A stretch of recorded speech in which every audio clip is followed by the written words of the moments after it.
Amén. Ya. Los saludo a todos en el nombre del Señor, con esta calor, pero con refresquito creo ahora. Así que vamos entonces ahora a lo importante, vamos a ver este pasaje. Marta y María.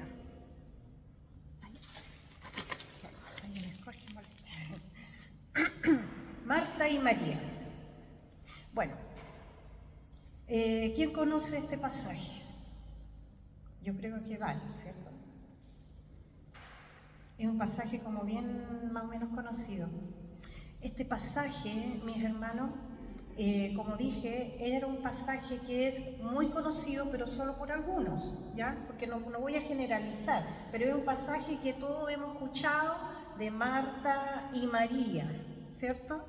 Entonces, este pasaje nos da a todos mucho para entender y comprender ciertas cosas referentes a lo que son todas nuestras prioridades. Eso es lo que vamos a ver ahora, ¿ya? Con este pasaje de Marta y María. También nos va a decir de cómo estamos llevando nuestras vidas, cómo estamos guiando nuestras vidas y qué cosas estamos haciendo mal en nuestras vidas.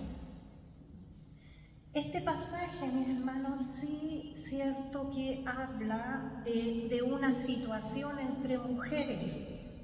Es una situación que ocurre entre mujeres. Y este pasaje se usa mucho para temas de mujeres, para exposiciones, ministerio de mujeres, grupos, etcétera, etcétera. ¿Por qué? Porque se ve el perfil de una mujer, ¿ya? Entonces, por eso se utiliza mucho para este tipo de prédicas de grupos de mujeres. Pero en realidad, este pasaje es dirigido para todos. Todos tenemos algo en común con Marta y María. No es exclusivo solamente para las mujeres. ¿Por qué lo digo? Porque he escuchado que muchos se saltan un poquito este pasaje porque no es que es para mujeres, no es para mí, ya. Porque es la situación entre mujeres, lo vamos a ir viendo más adelante.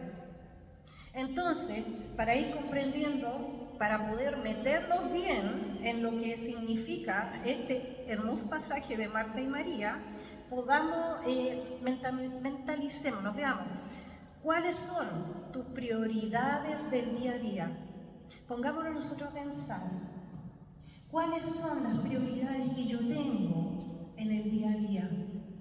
Y cómo nosotros podemos, con todos estos afanes del mundo, con todas las cosas que hay en este mundo, cómo nosotros podemos ocuparnos para hacer lo que realmente es importante, fijarnos en la palabra de Dios, en todos estos afanes que tenemos en el mundo. Entonces, pensando en esas dos cosas súper importantes, vamos a orar para comenzar esta prédica. La vamos a entregar al Señor para que cada palabra que se diga sea palabra de Dios. Oremos. Padre amado Señor, este pasaje, Señor, que tú nos pones ahora, siendo un pasaje muy, muy interesante, nos da mucho que decir, Señor. Te pido, Padre amado, que todo oído oiga el mensaje, que lo puedan llevar, reflexionar, aprender de lo que tú nos quieres decir, Señor, en este pasaje, Padre amado. Te doy gracias, Señor, por tu palabra. Gracias, Señor, por los que están aquí presentes. Gracias, Señor, por todo lo que van a escuchar. Bendito Padre, que mis palabras sean tuyas, Señor, las que salgan de mi boca, Padre amado. Gracias, Señor, por Jesús. Amén. Amén. Ya, entonces, vamos entonces a ver este hermoso. Este relato, hermanos, es único y maravilloso. ¿Por qué? Porque no aparece en ningún otro evangelio. Y quizá algunos lo sabían, quizá algunos no lo sabían. pero solamente está en Lucas, no está ni en Mateo, ni en Marcos, ni en Juan, ¿ya? Solamente aparece en Lucas. Ahora, bueno, ¿por qué? Porque Lucas, ¿qué es lo que hace? El autor del libro él da un importante lugar a este episodio que ocurrió, le da una importancia durante el flujo de este evangelio, ¿ya? Todo lo que Lucas escribe en el libro puso entre medio esta situación, esta historia de Marta y María, porque va dentro del flujo de todo lo que él va hablando durante su evangelio. Este transmite una verdad esencial, revelando la máxima prioridad de la vida de un creyente, que es amar a Dios, de la vida cristiana, que es amar a Dios. Por eso Lucas lo pone y lo enfatiza ahí. Entonces vemos que este hecho ocurre después de la historia. Si ven en la Biblia, este hecho ocurre después de la historia del buen samaritano. La historia del buen samaritano resalta la importancia de lo que es amar al prójimo como una evidencia de amar a Dios. Entonces se dan cuenta que hay una relación entre ese pasaje del samaritano con lo que continúa de Marta y María. Hay una relación en estas dos historias, porque permite una muy buena continuación entre ambas. Ambas se enfocan en amar a Dios, ¿ya? Entonces vamos a leer, creo que por aquí está, vamos a leer el verso 38. Dice: mientras iba de camino con sus discípulos, Jesús entró en una aldea y una mujer llamada Marta lo recibió en su casa. El verso 38. Jesús y sus acompañantes iban de camino y pasaron por una aldea. Lucas no menciona la aldea, normalmente él no hacía eso, ¿ya? De mencionar ciertos lugares, a veces en algunas partes sí lo mencionaba, en otras partes no lo mencionaba, simplemente decía pasaron por un pueblo, pero no decía qué lugar, ¿ya? Pero de acuerdo a otros pasajes de la Biblia, vemos que este lugar es Betania, que estaba cerca de Jerusalén.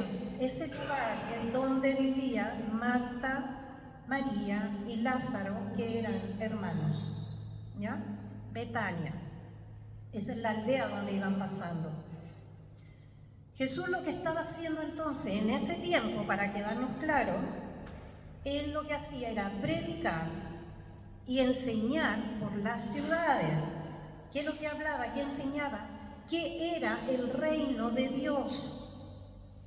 Él ya no hacía señales y milagros en forma masiva como lo hacía anteriormente cuando había comenzado su ministerio. Él hacía muchos milagros, ¿ya? Pero ahora ya no los hacía de esa manera. Hacía milagros, sí, hizo, pero el enfoque de Jesús en ese momento,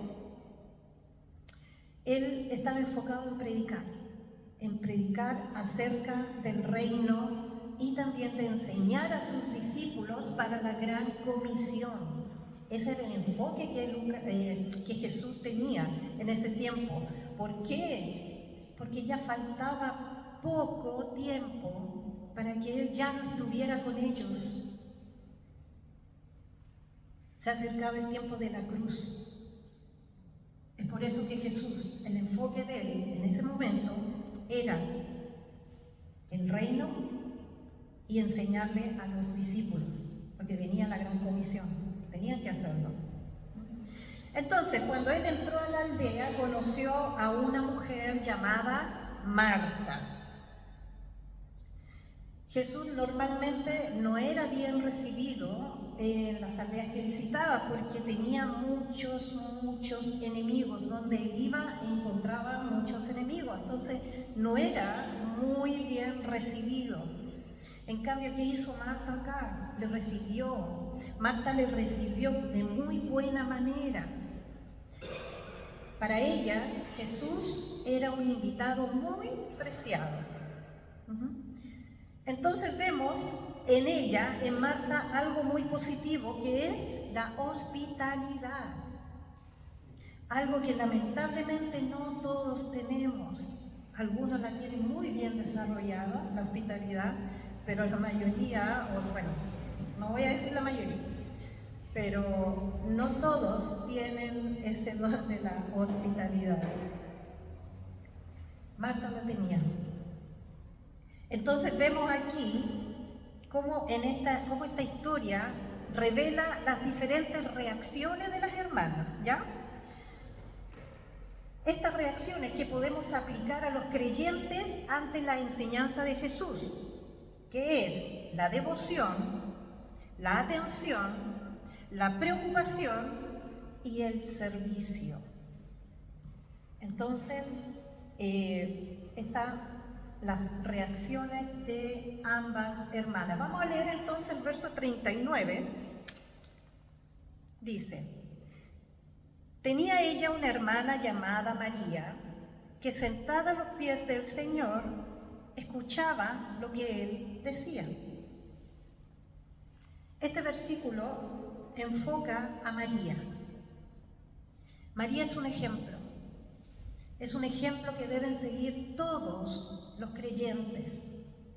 Muestra este intenso interés de María en la enseñanza de Jesús, ya que ella estaba sentada, como dice la palabra, a los pies, muy cerca.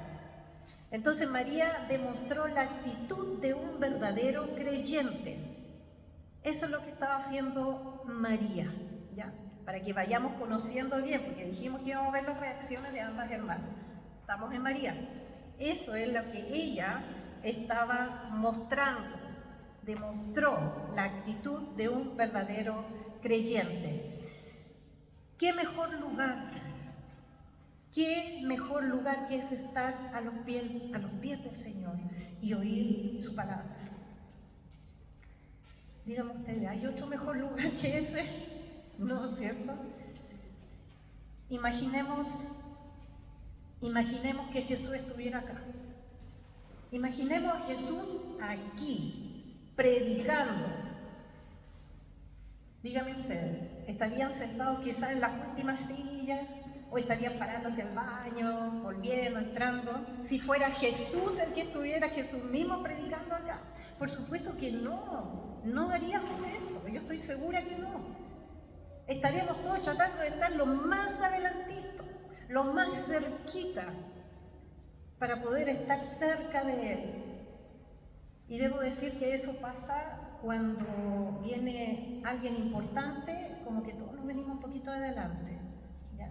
Entonces, buscamos esa importancia. Pero a lo que voy yo, que es, no importa quién esté acá, bueno, si es Jesús, por supuesto que sí, pero no importa quién esté acá predicando, es la palabra del Señor la que importa. Entonces, el estar a los pies de Jesús, ¿qué significa? ¿Qué significa para ustedes? Es dejar de lado todas las cosas para poder enfocarse en Él. Eso es estar a los pies de Jesús, dejar todo de lado para enfocarme solamente en Él, en su palabra. Debemos estar continuamente oyendo su palabra, escuchar su palabra, buscarlo a Él en todo tiempo, no buscarlo solamente cuando necesitamos algo, cuando estamos necesitando algo y después lo dejamos. Cuando tenemos, por ejemplo, una necesidad de enfermedad, cuando tenemos algo que nos está angustiando, Cuando estamos pasando por una situación complicada, sea la que sea, lo buscamos y estamos ahí y queremos, pero se nos solucionan los problemas y damos la media vuelta y continuamos con nuestra vida como si aquí no ha pasado nada. Lamentablemente hay personas que hacen eso. Buscan al Señor cuando lo necesitan y después se van. No hagamos eso. No hagamos eso. Sigamos buscándolo a Él.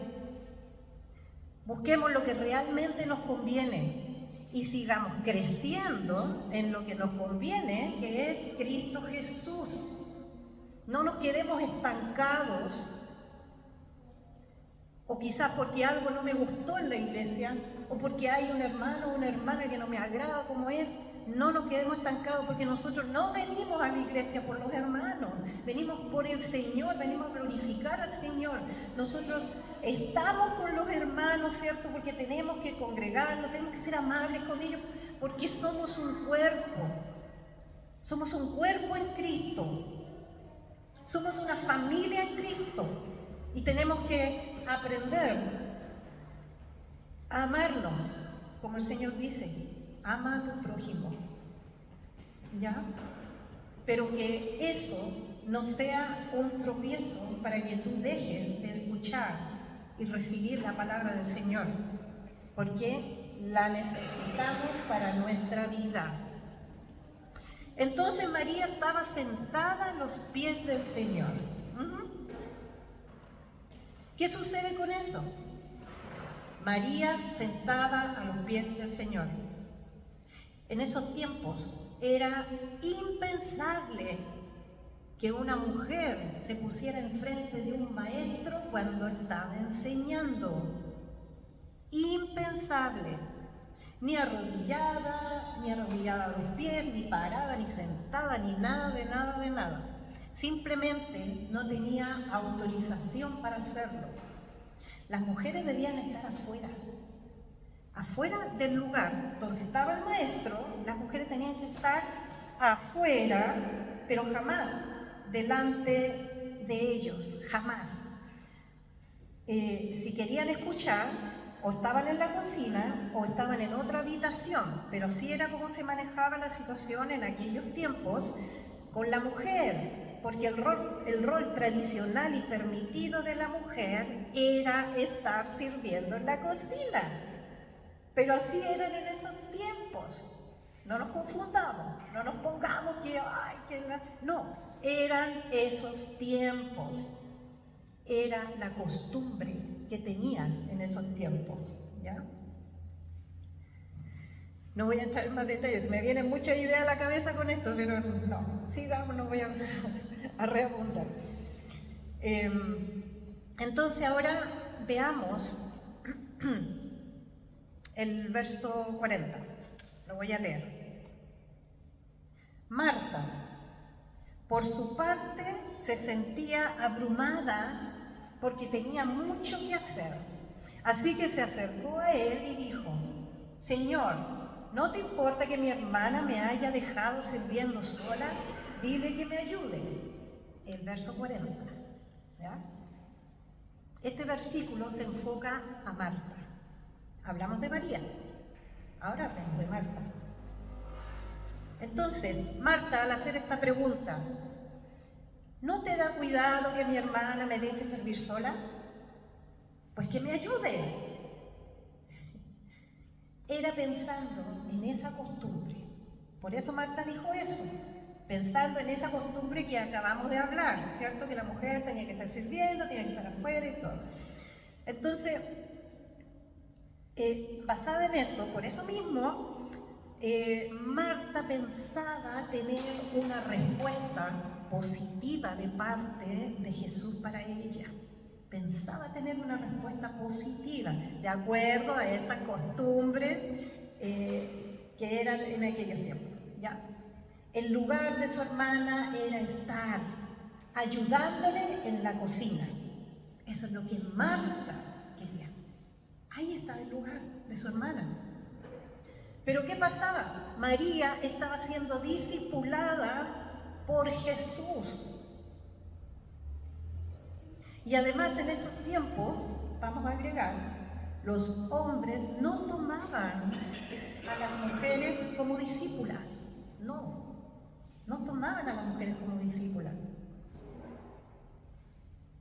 Yo, cuando estaba leyendo este pasaje, este versículo, cuando de Marta, lo que le decía, ¿cierto? Yo me empecé a imaginar, porque uno se empieza a echar a volar así la mente. Empecé a imaginar la cara de agrado y ternura que debe haber tenido Jesús cuando Él llegó, se sentó a predicar y de repente ve a María que viene y se sienta ella muy fresca ahí a los pies escuchando. Entonces se me vino esa imagen, entonces yo digo, la cara que debe haber tenido Jesús, ese agrado, esa ternura de ver cómo la mujer se sentó ahí adelante. Porque no podía sentarse la mujer tan cerca de un maestro a escuchar. Entonces, con esta situación, vemos nuevamente, una vez más, cómo Jesús actúa de una manera contracultural, aceptando que María se quede ahí sentada a escuchar. Y en diferentes situaciones de su ministerio, en el ministerio de Jesús, en distintas situaciones hemos visto cómo Jesús va actuando de una forma que va al contrario de todas las reglas y costumbres que tenían en aquellos tiempos. Y precisamente esto que hacía Jesús al hacer todo lo contrario de las costumbres, eso era lo que les molestaba a los religiosos y a los fariseos. Eso les molestaba, pero demasiado, lo que hacía Jesús. Pero ¿qué sucede aquí? Las prioridades equivocadas de Marta le hicieron perder la alegría de servir. Le hicieron perder el gozo de atender. Recordemos que ella, cuando recibió a Jesús, lo recibió con mucho agrado. Entonces, venía Jesús, lo recibió a atenderlo y contenta, hacer el servicio, porque él era una persona importante. Pero con todo esto, ¿qué sucedió? Ella perdió todo eso. Perdió la alegría del servicio, perdió el gozo. Todo lo que en un inicio ya lo tenía, lo perdió. Ella estaba nerviosa, andaba agitada, andaba frustrada, hasta que al fin se mostró con molestia y enojo. Hay muchas personas que tienden a ponerse malhumorados e irritables cuando no reciben ayuda en su servicio, en el servicio que hacen para el Señor, como lo hacía Marta. Entonces muchos se molestan porque no reciben esa ayuda.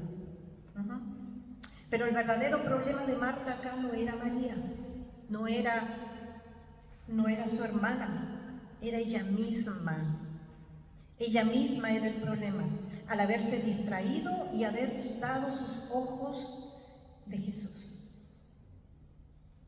El objetivo de la ira que tenía Marta en ese momento, el objetivo era su hermana que se había quedado ahí, pero no era su problema, el problema era ella misma. Porque en vez de ayudarle con sus quehaceres, se había quedado, ¿cierto?, ahí sentada escuchando a Jesús. Ahora, esto causó que Marta, ya exasperada con todo, se acercó a Jesús y ¿qué hizo? Lo interrumpió. El enojo, la molestia, la llevó a perder el control y a hacer una acusación. Eso fue lo que hizo. Señor, ¿no te da cuidado? Voy a leer esa parte, pero la voy a leer como Marta, ¿ok? Dice, se le acercó a él y le dijo, Señor, ¿no te importa que que mi hermana me haya dejado sirviendo sola? Dile que me ayude. Y se ve en esa parte, viene con signo de exclamación. Dile que me ayude. Eso es lo que está diciendo Marta. Entonces, vamos viendo el nivel de enojo que tenía Marta.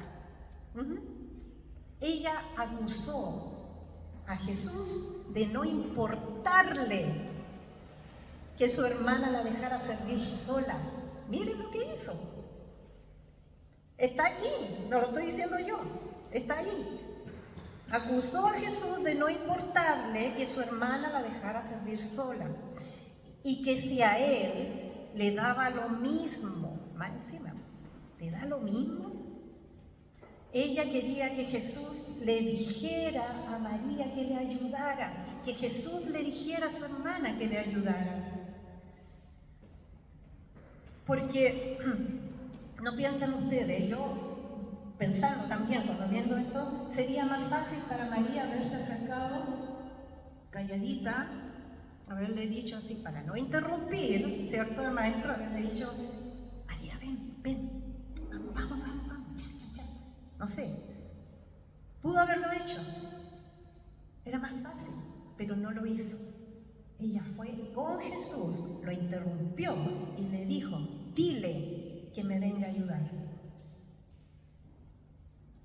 Entonces, además de acusarlo a Jesús de que no le importaba, se atrevió a decirle a Jesús lo que él debía hacer. O sea, más encima le dio órdenes.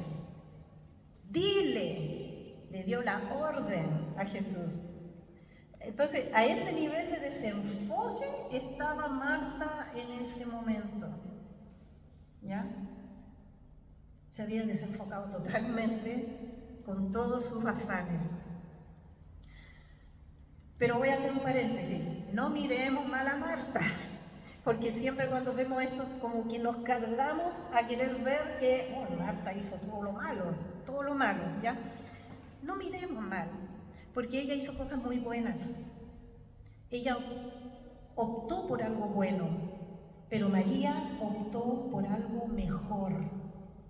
Esa es la diferencia. Y avanzando en el verso 41 nos damos cuenta, ¿cierto? Jesús le responde. Aquí viene la respuesta de Jesús después que Marta estaba así. Marta, Marta.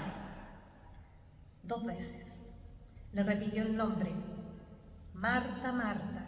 Como una señal de atención, como para calmarla. Marta, Marta.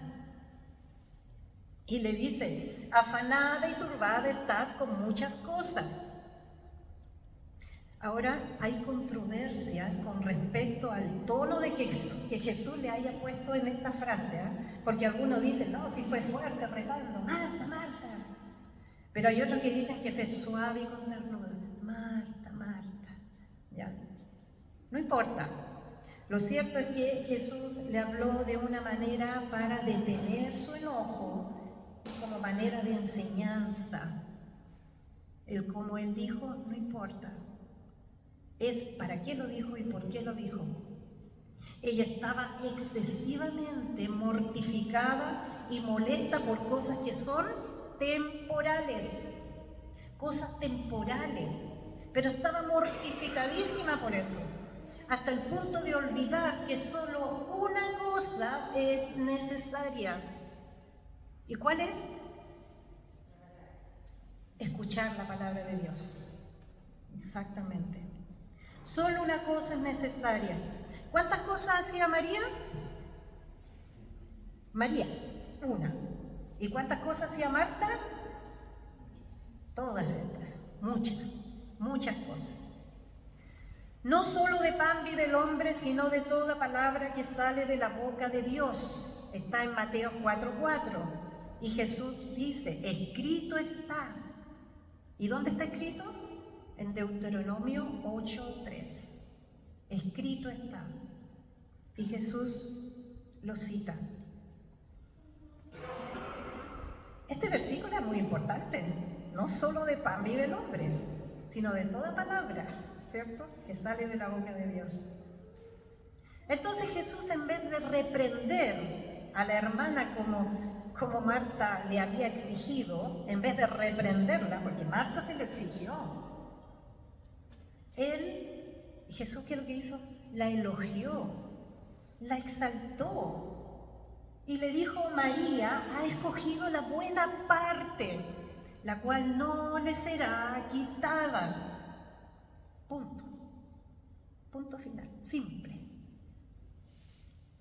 Marta se preocupaba con sus muchos quehaceres, muy preocupada, de modo que no oía la enseñanza del Señor.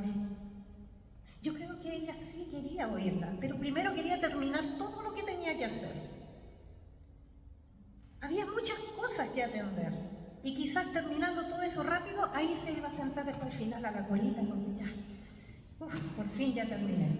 Quizás ella pensaba hacer algo así, pero como eran tantas y no podía sola, no iba a alcanzar. Y de ahí vino todo ese enojo que ella tenía. No es malo ser servicial y hospitalario, para nada. Eso es lo que Marta hacía. Era servicial, era hospitalaria, solo que desvirtuó sus prioridades. Ella estaba quejándose, afanándose, tratando de disponer todo para su propia satisfacción. ¿Qué significa eso? Ella quería sentirse satisfecha de que todo estaba muy ordenado, que todo estaba muy bueno, de que, no sé, la comida, que la limpieza, que todo eso, pero era para su propia satisfacción. Era su actitud lo que estaba malo, no lo que ella hacía. No estaba malo lo que ella hacía, pero la actitud que ella tomó, eso sí fue erróneo. La palabra prioridad se usa mucho hoy en día para enseñar a las personas cómo poner en orden sus vidas. Para poner en orden sus vidas. Yo, por ejemplo, yo sé que muchos de ustedes lo hacen. Yo, por ejemplo, uso mucho esa palabra cuando tengo un montón de cosas que hacer. Yo creo que a todos de hecho a todos nos ha pasado, que se nos juntan muchas cosas por hacer.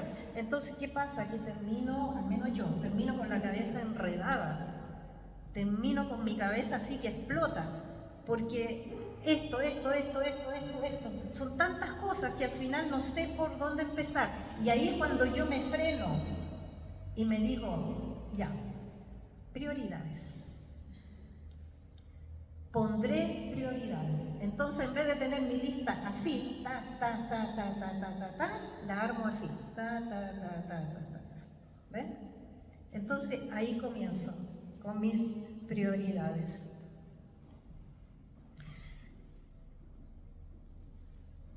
Porque es la única manera de avanzar. Al final nos detenemos, nos estancamos y no hacemos nada. Entonces, es necesario poner esas prioridades, ¿cierto? Las cosas que te dan vueltas y vueltas en tu cabeza terminan paralizándote, terminan dejándote así como... Y se te va el día, y de repente te pones a pensar: ojalá que el día tuviera más horas para poder terminar todo lo que tengo que hacer, pero no es correcto hacer eso. Entonces queremos estar en tantas cosas, queremos hacernos cargo de todo, como si el planeta no va a funcionar si nosotros no estamos ahí, como si el mundo no va a girar, la economía, no va a funcionar si nosotros no estamos ahí haciendo las cosas, no estamos controlando, no nos estamos encargando. Entonces, cuidado con eso, porque sin querer podemos estar descuidando el tiempo para el Señor.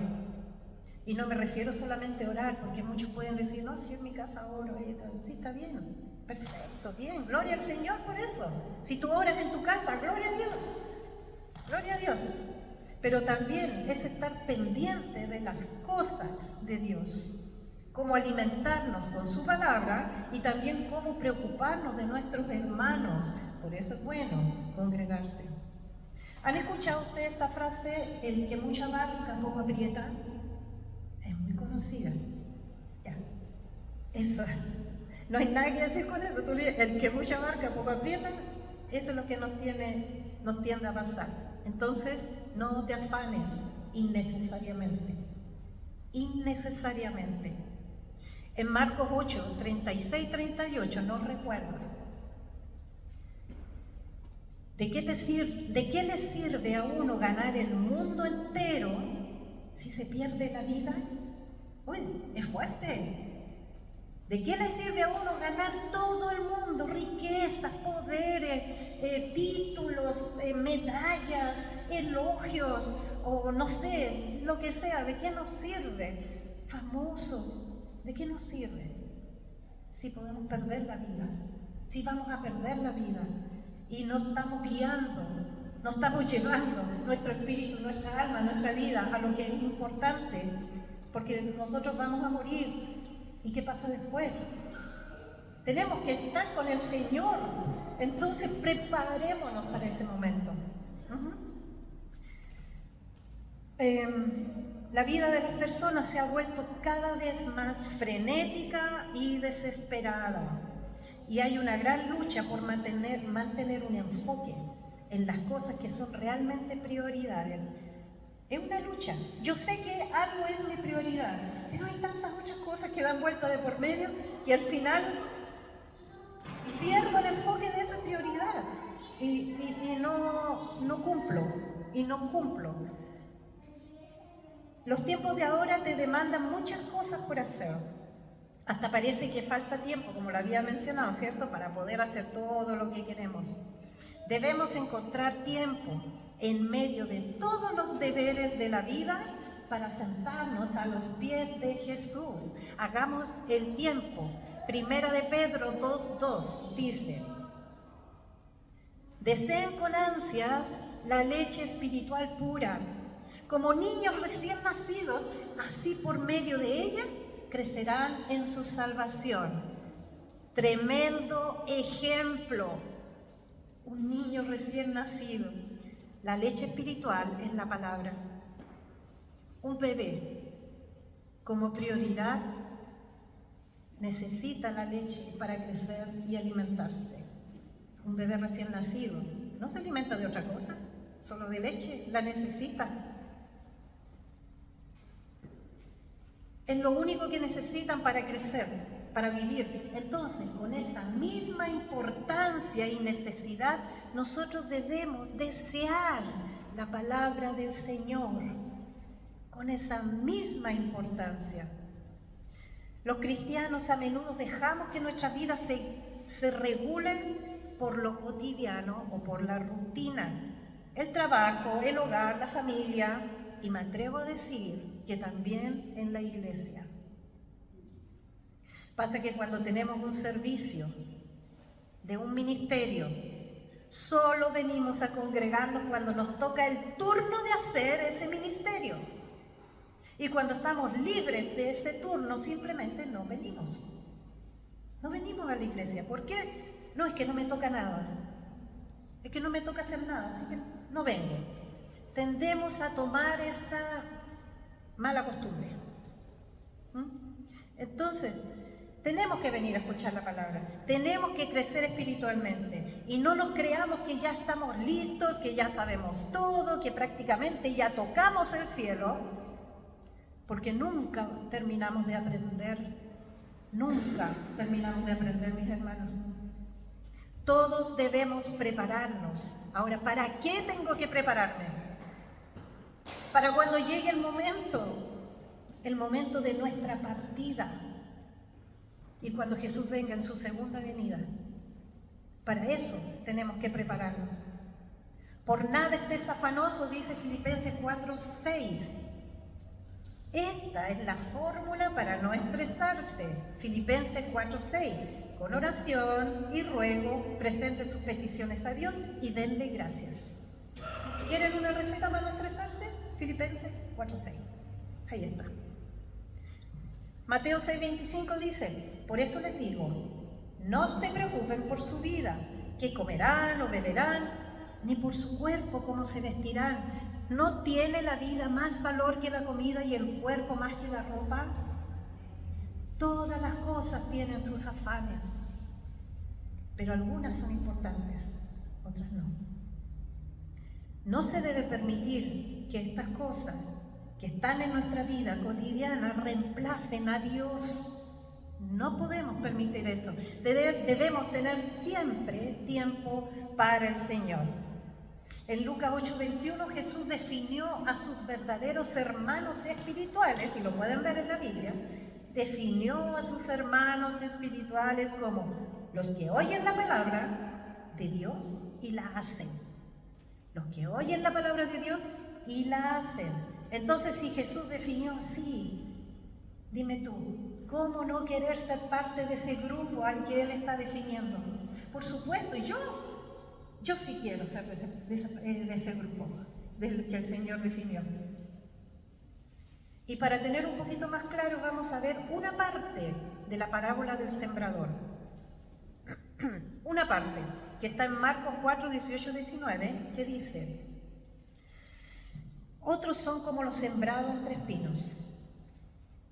Los sembrados entre espinos, ya, los que conocen la parábola del sembrador. Espinos. Oyen la palabra, pero las preocupaciones de esta vida, el engaño de las riquezas y muchos otros malos deseos entran hasta ahogar la palabra, de modo que ésta no llega a dar fruto, porque nos preocupamos de todo lo que tenemos que hacer y dejamos la palabra de lado. Por lo tanto, se ahoga y muere, no da fruto. Cuando un creyente pone al Señor y su palabra como prioridad, ahí puede contemplar la hermosura del Señor, como lo hizo David, y lo vemos en los Salmos. Cómo David contemplaba la hermosura del Señor. Su prioridad era eso, contemplar, meditar en la belleza del Señor. Y Pablo también, con su pasión suprema de conocer a Cristo. Pablo nunca se cansó de seguir conociendo al Señor, y así debemos ser nosotros. No bajar los brazos, nunca bajar los brazos por causa de los asuntos del mundo. Dejemos los asuntos del mundo a un lado, ocupémonos sí a través de prioridades. Sigamos conociendo a Jesucristo, porque solo una cosa es necesaria, y ya sabemos cuál es: Jesús. Amén. Entonces, sentarse a los pies de Jesús como lo hizo María, implica estar dispuestos a aceptar y obedecer lo que enseña Jesús. También implica una sumisión a Jesús. También implica que la fe en quién es Jesús. Implica ser discipulado y también el amor. Nuestro enfoque debe ser el mismo de María, entonces, mi hermano. El mismo de María. Devoción a Jesús, amándolo al escuchar su palabra. No perdamos el tiempo en cosas innecesarias. No nos carguemos con demasiadas cosas por hacer. No nos dejemos frustrar. Seleccionemos lo que sí es importante.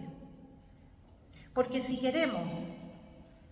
realmente nosotros queremos que haya un avivamiento, que haya unidad, que podamos poder tener argumentos para evangelizar, porque tenemos que llegar a todo el mundo con el evangelio, entonces tenemos que sentarnos a los pies de Jesús, oír su palabra como María, para después trabajar para Dios como Marta. Oír su palabra como María, para después trabajar para Dios como Marta. Entonces vamos acordándonos de las primeras preguntas que hice. ¿Cuáles son tus prioridades en el día a día? Y podemos, con todos estos afanes que tenemos y ocupaciones, poder darle parte importante a la palabra de Dios para reflexionar, mis hermanos. Oremos. Padre amado, Señor, hermosa palabra de Marta y María, y cómo nos identificamos, Señor. Podemos un tiempo ser María, podemos un tiempo ser Marta, podemos ser solo María, podemos ser solo Marta, no sé. Solo sabemos que dependemos de ti y que todos nuestros afanes, Señor, nuestras preocupaciones, ocupaciones de trabajo, de familia, de todo lo que tengamos, esa mochila que va creciendo gigante y cada vez se agranda y no la podemos llevar. Enséñanos a ponerla ante ti, Señor. Enséñanos a poder dejar todo eso ante ti, para que no podamos descuidar nuestro tiempo para ti, Señor. Apartar siempre un tiempo para ti. Gloria a Dios por aquellos que dentro de todas sus cosas apartan ese tiempo para poder edificarse y crecer en ti. Gracias, bendito Padre. Gracias por esta hermosa palabra. Por Cristo Jesús. Amén.